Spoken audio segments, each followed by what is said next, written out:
Hello students, we are starting new lesson complex numbers and quadratic equations. As you know that real numbers have some limitations, means while solving quadratic equations you might have come across delta, discriminant delta, where delta square or delta is b square minus 4ac. If this value is less than 0, then what we have concluded? There is no real solution for such equations. Means, but that time we didn't get the meaning. No real solution means what type of solutions may be there. But now we'll discuss what is the meaning of that no real solution, means what type of solution exists for the quadratic equations whose discriminant is less than 0. Look at the equation. X square plus 1 is equals to 0. If we try to solve these equations, x square is equals to negative 1. How will you solve these equations? We are supposed to take square root on both sides. So this side x, this side root of negative 1. But root of negative 1, square of any real number, if I consider x is a real number, its square is negative 1. Can you get such x whose square is negative 1? Any real number. As we have studied, square of every real number is always positive. But here you are going to get x square is a negative 1. It shows that x is not real. Then the thing or the number which is not real, we have to define it, and we will define this x is equals to root of negative 1 as a imaginary number, and to denote imaginary number we'll assign one symbol iota I. So root of negative 1 is not real, it is imaginary, and it is represented by I. So by introducing imaginary number, now we can solve all the quadratic equations which are not having real solutions, means imaginary solution. So what is a root of negative 1? As we have defined, we will say it as a I, where I is a imaginary number. Now we'll think about the complex number. What is the title? Complex. It is a combination. So it is a combination. So the number in the form of a plus bi, where what are the a and b? Where a and b are real numbers. What about I? As we have defined as I is root of negative 1, which is imaginary. Means we got two part over here. One is a and second is bi, where bi is imaginary number. As I imaginary, its multiple also imaginary. So it contains two part, real and imaginary. So now you might have got the idea why we are saying this number is a complex, because it is a combination of real as well as imaginary. So any number which is in the form of will write as number as a z with a single letter, which is in the form of a plus bi, we will call it as a complex number. So we got new number, new set. My question, whether can we express any real number in this form? Can we write the 5 in the form of a plus bi? Yes, 5 can be represented as 5 plus 0i. 10 or minus 1, how to represent minus 1? Minus 1 can be represented as minus 1 plus 0i. So each real number can be expressed in the form of complex number a plus bi. So all the real numbers can be considered as a complex numbers. So real number is a subset of complex number. What is the order now? Natural. Natural is subset of integer. integer is subset of rational numbers, isn't it? Rational numbers cube. Rationals are subsets of real number, and now real are subsets of complex numbers. Complex numbers we will represent as a z. So this is a sequence. Now this complex number contains natural, integer, rational and all the reals, can be considered as a complex number.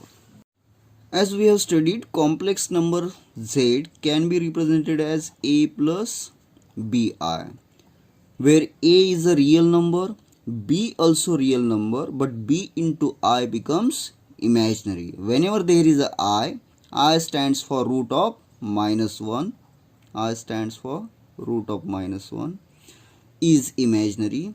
So any multiple of I is also imaginary. Now what is the real part? So as we have discussed, there are two parts, A and B. What do we call that A?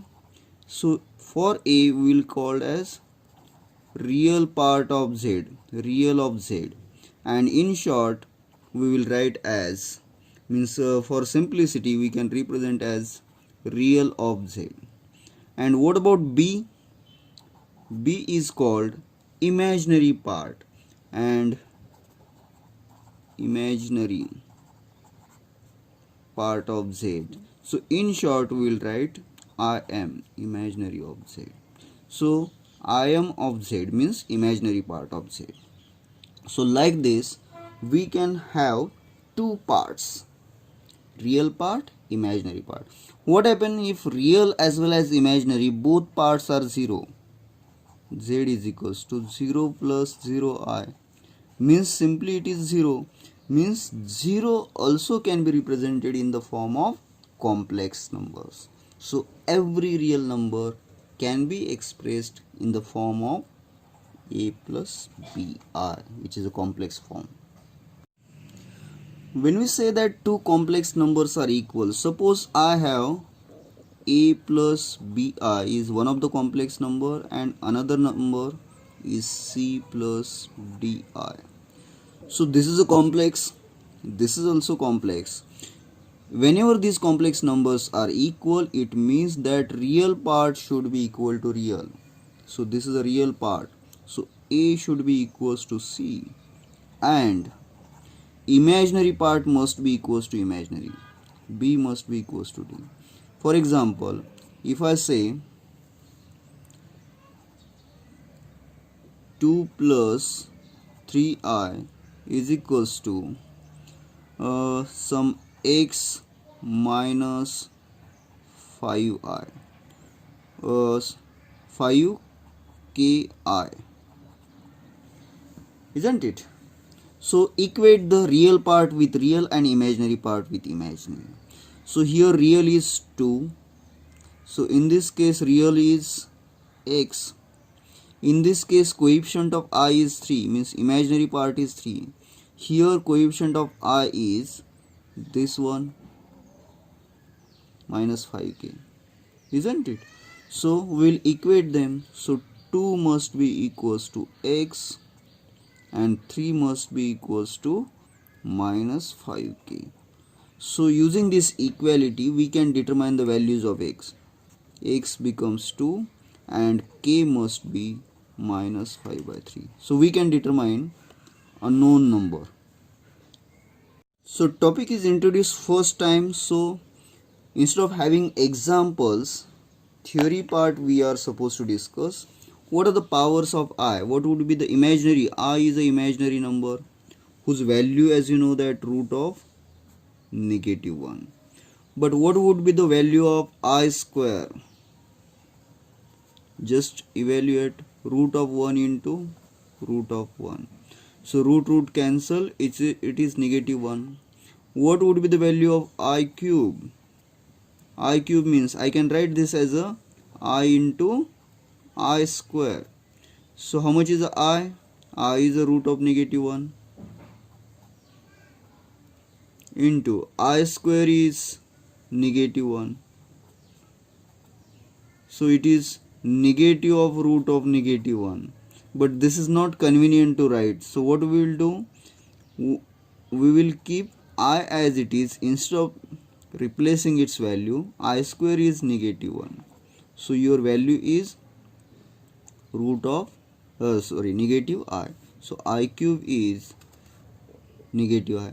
What is I raised to 4? I raised to 4, I can write I square dot I square.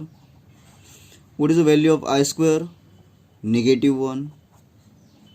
Negative 1. So it becomes 1. I raised to 5 means finally we got, look at the cycle. So finally we got value 1. So I raised to 5. So I raised to 4 into I. So I raised to 4 is 1. 1 into I. So it again I. So I raised to 6. So I raised to 5 into I. So it becomes I raised to 5 or I raised to 4 into I square, you can write. I raised to 5 is I into I. It is a I square. I square is minus 1. I square is minus 1. So anyhow, whatever power of I, final answer is either minus 1, plus 1, I or minus 1. Look at here. Either I, 1, minus I, minus 1. I raised to 7, that is I raised to 6 into I. But I raised to 6 we have calculated negative 1 into I. So this is negative I. So final answer is only I, minus I, 1, minus 1. Can we evaluate some powers of I? Look at here. If I have I raised to 35, I will tell you the short techniques. You want to evaluate this one. How will you evaluate? So we can make use of I raised to 4 is. I raised to 4 is what? 1. Means you can divide this number by 4. Because I raised to 4 value is 1. Or any multiple, I raised to 4 1. So I raised to 4 to the 8 is also 1. I raised to 12 is also 1. I raised to 24 is also 1. Means I raised to 4th multiple is 1. So I raised to 35. So if you want to solve higher power of I, simply divide it by 4, because as you know that I raised to 4th multiple is always 1. So we will split this. So 4 what's are? 4 8s are 32. So I raised to 32 into how much left? 32 I 3. So 35 can be expressed as I raised to 32 into I raised to 3. As you know that it is a 4th multiple, so this becomes 1. Any multiple, 4th multiple I power is a 4th multiple, then value is 1. So this is 1 into I cube. So I cube. But I cube can be expressed as I square into I. And I square is how much? As we have studied, I square is negative 1. I is root of negative 1. I square is negative 1 into I. So final answer is negative I. Similarly, you can determine any power of the I. I raised to 27. So how can I express it? I raised to divided by 4. 4 7s are 28. So 4 6s are 24. So we will take 24. So how much left? Again 3. So same answer, 1 into I cube and 1 into I cube is I square into I. So that is 1 into minus 1 into I, and again final answer is minus I. So I raised to 15 or 13. So it is 4 3s are 12. 4 3s are 12. So how much left? 1. So I raised to 12 is 1 and I. 1 into I is I. So your final answer is either 1, minus 1, I or minus I.